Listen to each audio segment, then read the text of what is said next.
Ethnography of the Otomi. Episode 5.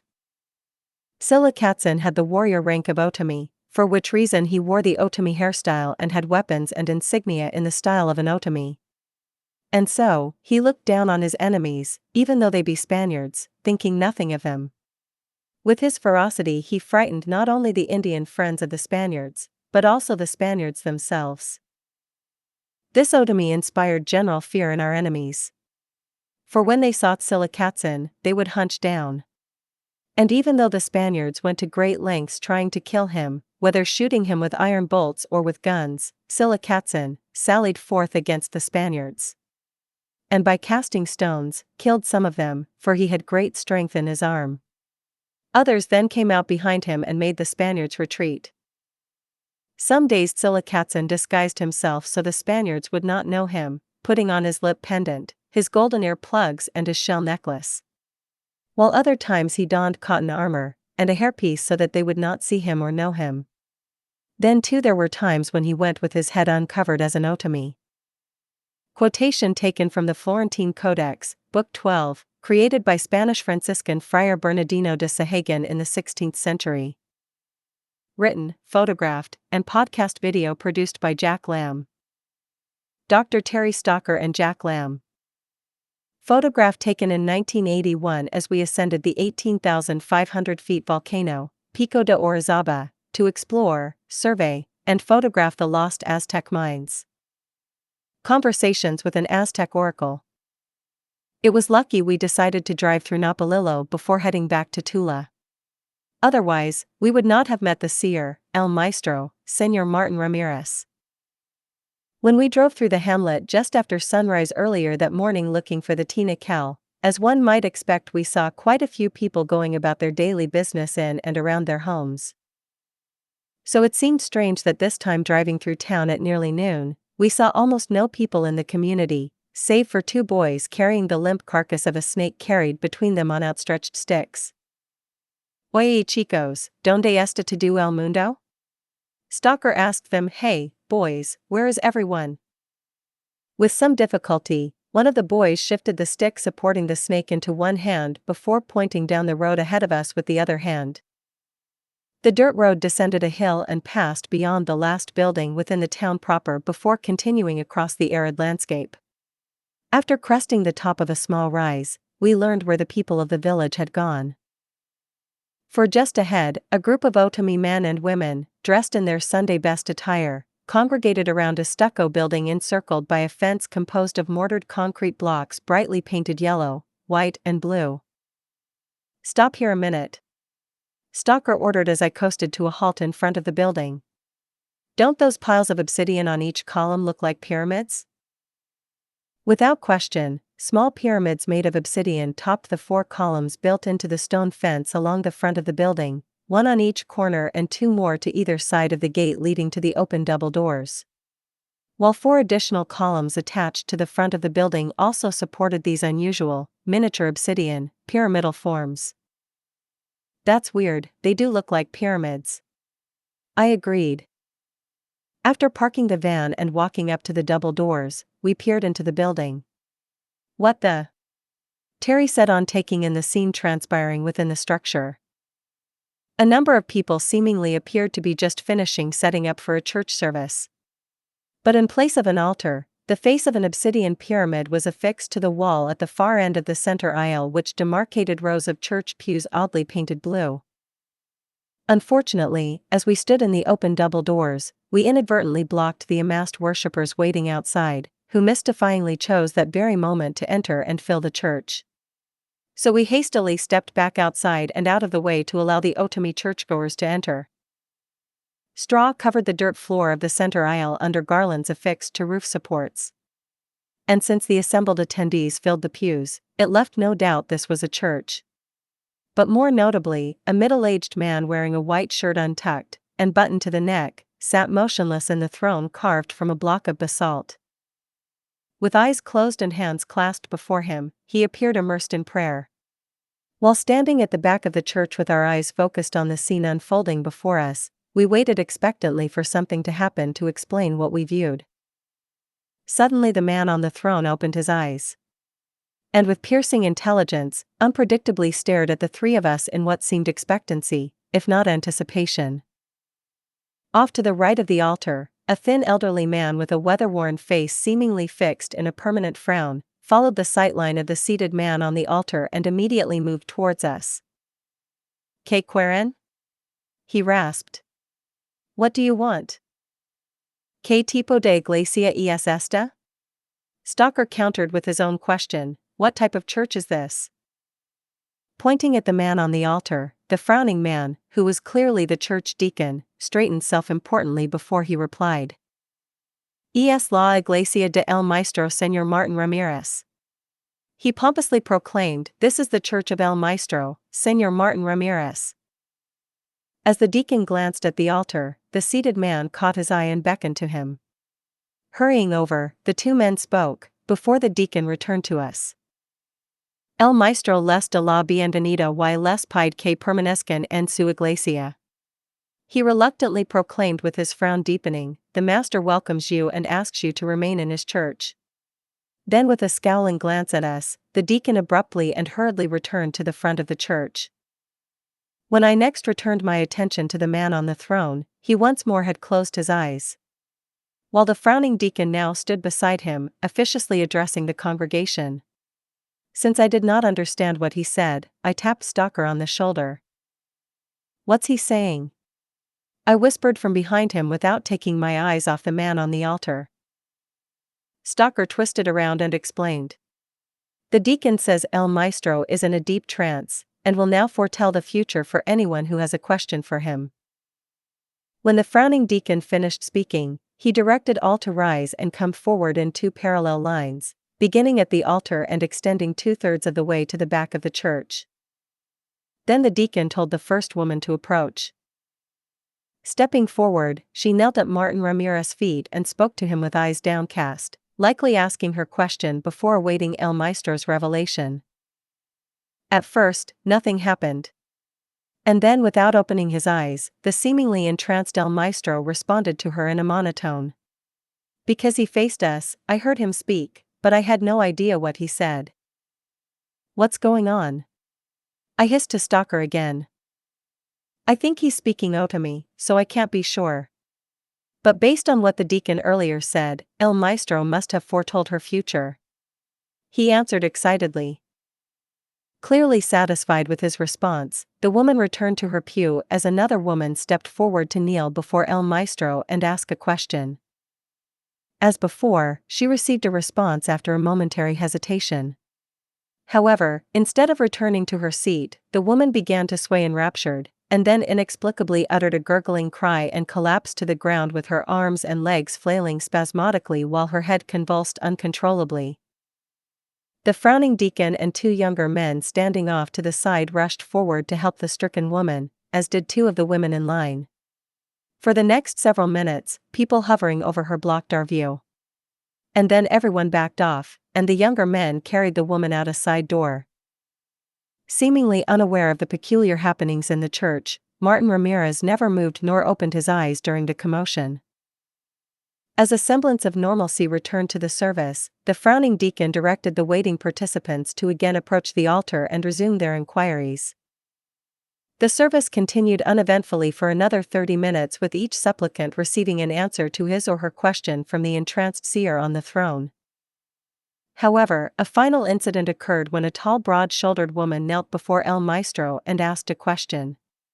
His response was unusually long this time, and when he finished, in one fluid motion the woman rose to her feet, seemingly towering over everyone around her. With her back oddly stiffened straight, and her eyes wide open but unseeing, she gazed over the congregation intoning a metered soliloquy in some incomprehensible language, strangely sending chills up my spine. Her pitch and cadence made me think she proclaimed a warning. And the imperious intonation in her inflection gave me the impression she was not just above her audience in caste or station, she was not even a part of their world. I leaned close to Stalker to ask, "What language is she speaking?" "It could be Otomí. But it also might be Nahuatl, the language of the Aztec, which is similar." He responded as if he had pondered the same question. The woman spoke for several minutes as her voice rose and fell in crescendo before her posture relaxed and she closed her eyes. Then on reopening them, she looked around in confusion. Unsteady on her feet, the frowning deacon took her arm and helped her back to a pew. The line to the altar slowly dwindled as the waiting congregation had their futures foretold, until no one else remained standing. Next, the frowning deacon moved to El Maestro's side before grasping his shoulder and giving it a shake to awaken him from his trance. El Maestro opened his eyes seemingly confused and disoriented, then looked to his deacon for confirmation of some kind and relaxed on receiving an affirmative nod. With the service finished, everyone began leaving the church and we slipped out just ahead of the crowd. "I want to talk to this Martin Ramírez. Let's wait until he comes out so I can grab him," Stalker remarked. "That was weird," Barbara voiced warily, shaking herself as a shiver palpably ran up her spine. "Do you think El Maestro was actually in a trance?" I asked with uncertainty. "It had to be an act," she declared inflexibly as if she tried to convince herself rather than me. "I'm not sure. It might have been real," Stalker answered cautiously. "I don't think we should jump to conclusions until we've had a chance to gather more evidence about what we just witnessed." "What do you think happened to those women who freaked out?" I persisted. "The first might have had a seizure, but the other acted like a person possessed." "Yeah. I didn't understand what the last woman said, but the way she behaved made me wonder if she might have been an oracle," he replied thoughtfully. "Like the Oracle of Delphi?" I exclaimed in shock. "You think we witnessed an actual oracle?" I well remembered Homer's description of the Oracle of Delphi recounted in his epic song the Iliad about the Greek siege of Troy in the Trojan War. Seers were common in Aztec society just like they were throughout early Greek culture, Stalker answered.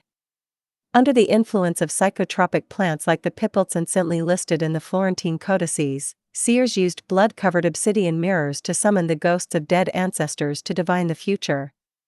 Maybe this guy's up to something similar, but without the obsidian mirrors. Our historical discussion ended when El Maestro walked through the church doors, and looking our way, straightaway advanced towards us. Walking beside him, his frowning deacon glared suspiciously at us, reminding me of a wary dog that never leaves its master's side. "Mucho gusto," El Maestro said, offering his hand. Martin Ramírez introduced himself in a gracious and unassuming manner, looking deeply into each of our eyes and perhaps our souls, as he shook our hands. He seemed genuinely glad to meet each of us, and asked if we would join him in a meal so we might talk. Stalker hesitated before assenting, which seemed odd since as a rule he never passed up a free meal. We followed Martin into a building not far from the church where the members of his congregation ate at cafeteria tables. Oddly, El Maestro fed his flock after a service, and belatedly I recalled no one passed a donation basket either.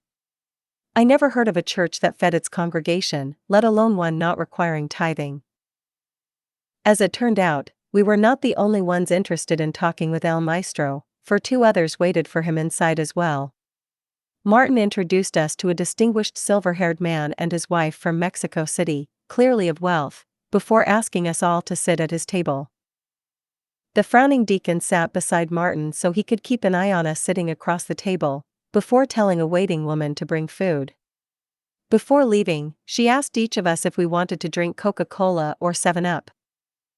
Barbara told the woman to bring each of us a 7-Up. And drinks were quickly set before us, along with bowls of beans and plates of tortillas. Martin conversed with everyone at the table as we ate. And we learned the distinguished man and woman were wealthy financial benefactors of his church, who wanted him to build another in Mexico City. As usual, I spoke only when spoken to, but Stalker also proved uncharacteristically reticent during the meal, limiting himself to translating the conversation for me whenever he deemed a portion of it interesting or salient. Consequently, perhaps to portray at least one of us as intelligent, gracious, and polite, Barbara took it upon herself to speak for the three of us as we ate. The dialogue remained light during the meal, but once we finished eating, Martin shifted his position and leaned forward, as if to say, "Now we can discuss matters of importance." And that is exactly what he did.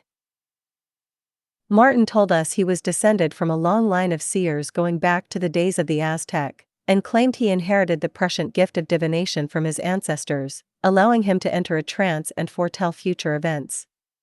While this was not surprising considering what we witnessed during his church service, it was nevertheless amazing to hear him admit it freely.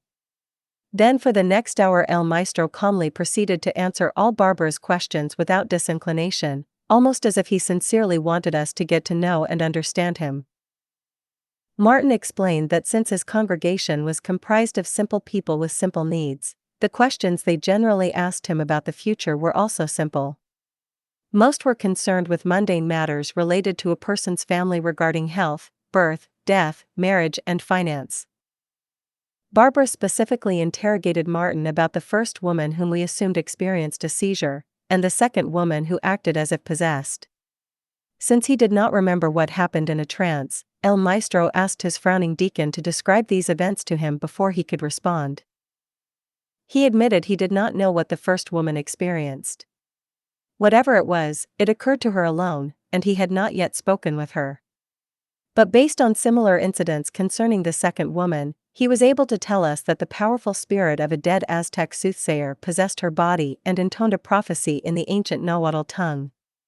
Regrettably, he could not tell us the portents of that prophecy because his deacon did not speak nor understand Nahuatl, as did he.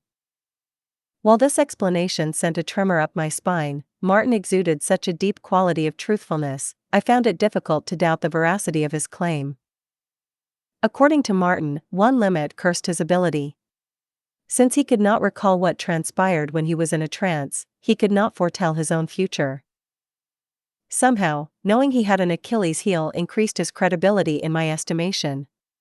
Since he could not use his gift for personal gain, it put to rest any thoughts I had that he might be running a complex con, especially given he did not ask for money. It may seem odd that a person who routinely used the I Ching as a tool for meditation and divination suffered trepidation at being in the presence of an actual seer.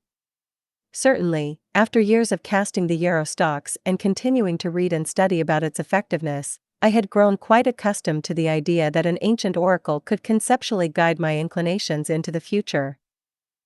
However, being confronted by a person claiming to be an actual seer challenged my placement in the world and threatened my reality. As the very idea of a long-dead Aztec seer seizing control of a woman's body in my presence sorely tested my belief in causality. It is one thing to accept historical accounts of ancient oracles originating in polytheistic and animistic cultures, where seers interpret non-causal events as auguries from the gods. But it is quite another thing to witness such exhibitions in our causal world where ancient gods are called myths. We agree to enforce an ordered causal reality because it allows us to live in predetermined and reproducible patterns. But a side effect of living in a causal world is that acausal events, such as spiritual manifestations not conforming to the restrictions of causality, are lost to us entirely. However, Martin and his congregation lived in a reality where acausal events were a part of daily life, and consequently spontaneous spiritual manifestations were still very real to them. But that did not explain how these events had become just as real for us, especially when they proved so unambiguously anathema to the belief matrix of causality maintained within Terry and Barbara's ordered scientific worldview. I knew events I witnessed that day would occupy my thoughts for years to come. However, in retrospect I now realize the need to foretell the future pervades most aspects of our modern culture just as it did the cultures of the ancients, the only difference being we call our seers meteorologists, economists, investment analysts, farmers, seismologists, astronomers, military strategists, bookies, and gamblers to name but a few. In fact, most professions rely on prognostication to be successful, and could not function without a form of scientific divination. Except for the 7 people at our table, everyone had left the building. But since the couple from Mexico City also remained, it seemed likely they had private matters to discuss with El Maestro about his church. And just so, when the conversation faltered, Martin's body language indicated it was time we departed. Not wishing to overstay our welcome, Barbara thanked our host for his hospitality and bid everyone goodbye. But when we stood to leave, the others followed us outside. I was beginning to think it was a Mexican custom to wave when newly met acquaintances departed, because I could see 3 of them in the rearview mirror waving at us as we drove away. Not surprisingly, the frowning deacon kept his arms folded across his chest. I felt honored to have met Martin Ramírez, but the jury was still out on whether I ultimately believed in him or not. Terry and Barbara were curiously reticent on the drive back to Tula, and I never got a straight answer from either of them about their true impressions on what we witnessed that day. However, I suspect the scientist in each of them rejected outright the reality in which El Maestro and his congregation existed. While retracing our route to Actopan, I absently realized it never had occurred to me to ask the seer a question presaging my own destiny. Most people would kill for the opportunity to learn about their future, yet I did not ask the seer one of the questions so important to me just months earlier. Before leaving for Mexico, I still held on to the faint hope that my ex-wife Nancy and I might get back together again, and I also speculated on whether I would someday recover my home at Singing Stones. I was not sure what this implied, other than, perhaps I was after all content with the way things were, and had no provocative questions demanding answers before their appointed time of manifestation. But as I think about it 40 years later, I realize there may have been more to it that eluded me at the Oracle's church in Nopalio. I felt confident in casting the I Ching to portend my future because it did not just tell me my fate, rather, it revealed the pathways before me. And regardless of which path I chose to take, it would eventually lead me to further choices where other trails intersected, so the course of my life would be a continuing revelation along the multi-dimensional continuum of duration and change that we call time. So when I ultimately reached my future, I would know how I got there. On the other hand, the prophetic prognostications of a seer in effect reveal the end of the book before one has read the intervening pages. What is the fun in that? And how would I make sense of it? If Martin told me I would see Nancy for the last time 7 months from now, I would have interpreted it in a negative and despairing way. For how could I have known then that I would actually search her out to wish her well because I accepted her decision? And if Martin told me I would live at Singing Stones again, I would have been overjoyed. But I would not have known I would sell it a total of 4 times and have it returned to me thrice, so that by the time I sold it that final time I would understand it was a part of my past that no longer fit into the life I would one day live. So even though it would still be a few years before I came to realize the joy in living is in the doing, and not in the having done, I believe I was subconsciously wary of taking a shortcut to my destiny by jumping ahead to a future chapter. My only certainty was I preferred to limit my use of divination and prescience to the tempered pace and peaceful meditative introspection of the I Ching. The end.